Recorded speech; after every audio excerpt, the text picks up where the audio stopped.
Darling. Mommy? It's about Peach, okay? So, you know naman yung seizures niya, right? Yesterday, so, hindi na kayanan ni Peach.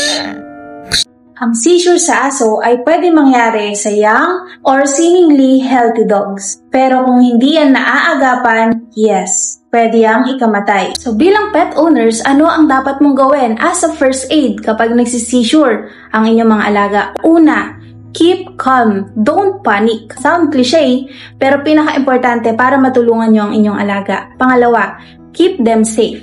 Ilayo nyo sila sa mga matataas na lugar, sa matutulis, dahil baka yun naman mag-cause ng complication. Pangatlo, time it.